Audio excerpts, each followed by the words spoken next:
4년 5개월 만에 개최된 한중일 정상회의는 그 자체로 환영할 일입니다만 동북아 신냉전을 해소하기에는 역부족이었습니다. 소문난 잔치에 먹을 것이 없었습니다. 한반도 비핵화를 위한 공동의 노력을 합의문에 담는 데 실패했습니다. 한중일 3국의 정상들은 한반도 비핵화, 영내 평화와 안정, 납치자 문제에 대한 입장을 각각 재강조했을 뿐입니다.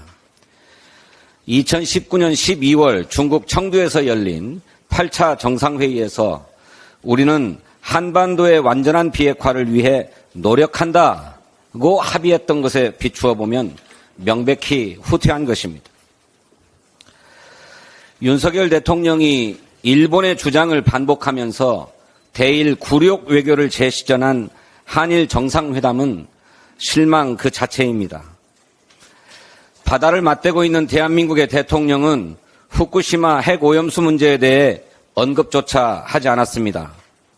기준치를 한참 초과하는 핵오염 수산물이 속출하고 있는 상황에서 국민의 생명과 안전을 생각한다면 마땅히 거론해야 했습니다. 하지만 윤석열 대통령은 외면했습니다.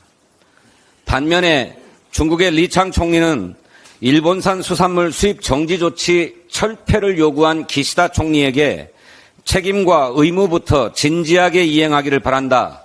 이렇게 주문했습니다. 중국민의 요구를 그대로 전한 것입니다. 도대체 어떤 것이 국익에 부합하는지 되묻지 않을 수 없습니다.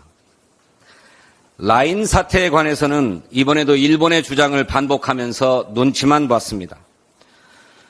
윤석열 대통령은 기시다 총리에게 일본 총무성의 행정지도가 네이버의 지분을 매각하라는 요구는 아닌 것으로 이해하는 만큼 우리는 이 현안을 한일 관계와 별개의 사안으로 인식하고 있다. 이렇게 말했다고 합니다.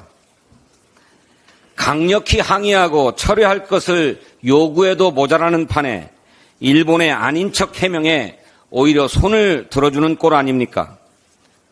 우리 국익을 위해서 반드시 관철해야 할 독도 영유권과 강제 동원 노동자 배상 등 과거사 문제도 논의 테이블에 오르지 못했습니다. 국익은 국익이고 친선은 친선입니다. 국익까지 내팽개치고 일본 정부의 심기부터 챙기고 보는 윤석열 정부의 대일 굴욕 외교에 국민은 말할 수 없는 굴욕감을 느낍니다.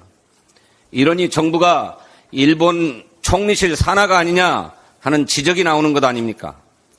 윤석열 대통령은 대일 굴욕 외교 노선을 즉각 폐기하고 외교 라인을 전면 쇄신해서 국익을 위한 실리 외교, 균형 외교에 나설 것을 촉구합니다.